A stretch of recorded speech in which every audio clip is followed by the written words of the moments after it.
Yo, what's going on, YouTube, and welcome back to Goal Line Hockey. It's your boy Kevin Forte, and today we are taking a look at the Washington Capitals as a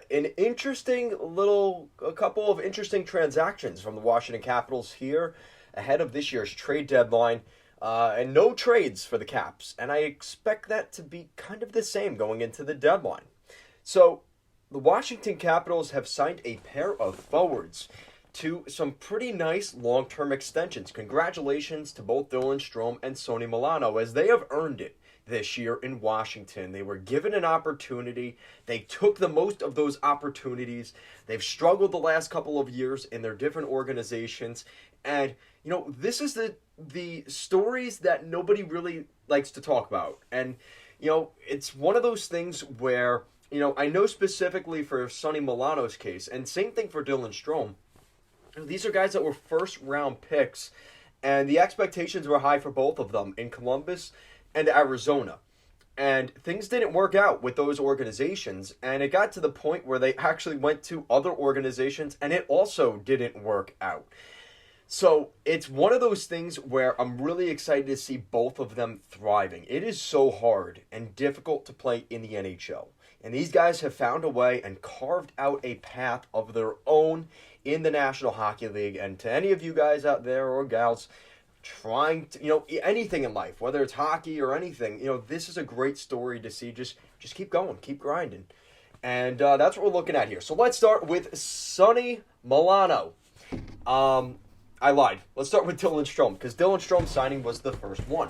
So Dylan Strome, the other day, signed a nice little contract with the Washington Capitals. It's the Washington Capitals locked up Dylan Strome. So he's currently on a 1-year, $3.5 million contract. It was a one-season deal to kind of see and kind of a prove-it deal. Let's see, Dylan, what do you have in the NHL and what can you provide to the Washington Capitals? Great signing by Brian McClellan last July, and it's paid off dividends for the Capitals. This season for the Caps, he's got 36 points in 52 games, and I remember saying earlier this year, I think that teams were looking to trade, Dylan Strome when he was in Chicago last year. Nobody was really looking at him, no takers for Dylan Strome, and he comes into Washington, and it seemed like an overpayment at the time for the Caps. Doesn't really look that way now. Like I said, 11 goals, 25 assists. He's played quite well with the Capitals this season. Has really turned around his career. So, obviously, congratulations to him. But he signed a nice little extension. He signed a 5-year, $25 million contract. That's $5 million per season with a $2 million signing bonus per season.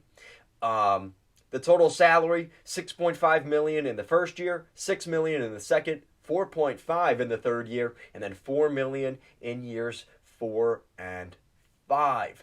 So for the Washington Capitals here, this is a guy that's been playing in the top 6 for the Caps. This is a guy that most Capitals fans, I think, were kind of excited, yet also didn't want to, they had low expectations. And I think maybe that was probably the best thing for Dylan Strome. Took a little bit of the pressure off of him. And I think that he's thrived in that. And when he's not supposed to be the top dog, you look at the guys in Washington, there's a ton of really good hockey players in Washington already, right? You look at that team. Kuznetsov, Ovechkin, Mantha, Wilson, Oshie. There's just, it takes so much of that pressure off of him. And I think that he's really thrived in that. And this is a guy that was a 3rd overall pick back in 2015, as crazy as that sounds. And like I said, his career did not go that well early on. He spent 3 seasons in Arizona. Those last 2 years playing in Tucson. He ended up going to Chicago for a couple of years, which were really the twilight of his career. It was like, oh man, he's probably going to Europe. And that was my expectation even last summer, was he might go to Europe. Washington gave him an offer. He took it, and he got a nice payday. So $5 million per season, and I really like this one. This deal will take him till he's 31 years old, and really, I'm a fan of this. This is a good move here for the Capitals. Dylan Strome, glad to see him thriving in the NHL with a nice little deal. Sonny Milano is the other one. He also signed a nice little extension here with the Washington Capitals.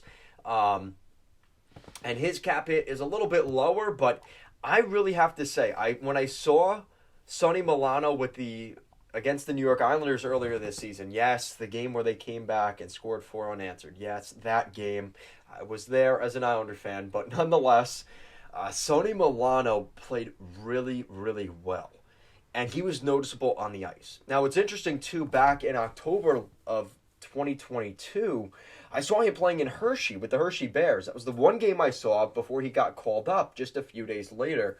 It was right before Halloween, and they played the Phantoms. And I don't think he might have scored a goal, but he played really well in the game and was noticeable. Again, maybe because I was watching him a little bit more, but he only played 5 games down there. He scored 2 goals and an assist, and that was it. That was it for him because he went right up to the Capitals.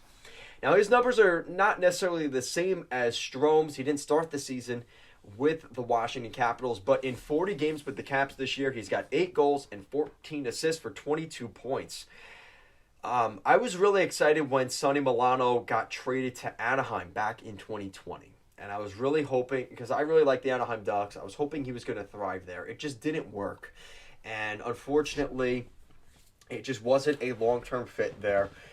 He was drafted by the Blue Jackets, and would you ever believe that Tortorella was not a good influence with him? They just did not get along well. He also, I don't want to get too into the details, but he had some off-ice situations, and I was really worried that things were not going to go well for him. And listen, again, similar to Dylan Strome here, this is a guy that had to kind of work his way through it, and yeah, he was a first-round pick. It's easy to say, yeah, he was a first-round pick. Of course he was going to get multiple opportunities. That was not a guarantee for Sonny Milano. And at 26 years old, he seems like, similar to Strome, a little bit of a late bloomer. And he is getting paid now. And this is what's nice about this is he gets some security. He gets a 3-year deal, $5.7 million. It's $1.9 million per season. He gets a base salary of $2.35 this year and $1.9 next year. No signing bonuses attached to this deal. No trade clauses. No movement clauses attached to this deal either. Overall, this is Brian McClellan, at the end of the day, picking up some guys in the free agency market that not everybody was going after. I think there was some talk that he might even go closer to home. Massapequa native from Long Island, expected maybe to go to the Islanders, didn't work out, and he ends up going down to Washington. And, the biggest thing that teams look for is depth goal scoring. And both Dylan Strome and Sonny Milano, at the very least this season, have proven that they are capable of that. And I think when you're expecting them to be the number 1 power play guy, number 1 top 6 scorer, that's not where these guys fit. And that's not where most players can fit.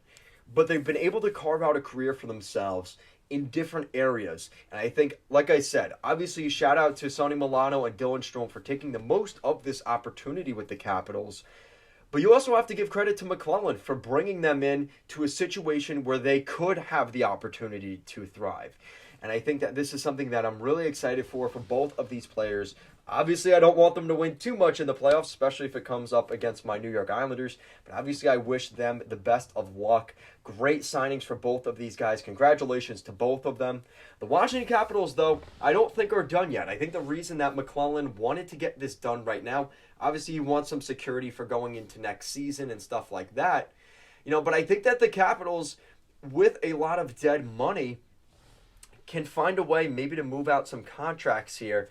It's going to be difficult, though, but I think they want to see what's next year going to bring to this team, because looking at this defense, if you're Brian McClellan, you're going to need a lot of Advil and a lot of sinus infection medication, because no defenseman on the Washington Capitals' current roster is here past next season other than John Carlson. That is the only defenseman on this team that is here past this summer. So he is going to have a busy summer fixing this back end. So I think he figured, listen, let's figure out everything with our forward situation. The only forwards right now, Lars Eller, who I don't expect to come back, Garnet Hathaway, Connor Sheary, Marcus Johansson, Nicholas Aube-Kubel. I would say maybe one of those guys sticks around. Whether it's Hathaway or Johansson, everybody else probably not coming back.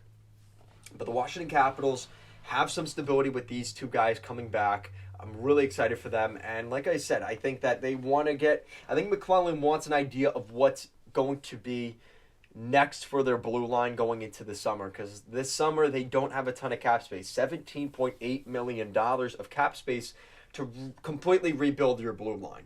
So I think that the Capitals are going to put an emphasis on that here over the next couple of months. But let me know what you guys think in the comment section down below. What do you guys think of the Washington Capitals signing a pair of forwards, Sonny Milano and Dylan Strome, 2 contract extensions past this season? Let me know your guys' thoughts. As always, thank you so much for watching, and I'll see you again next time.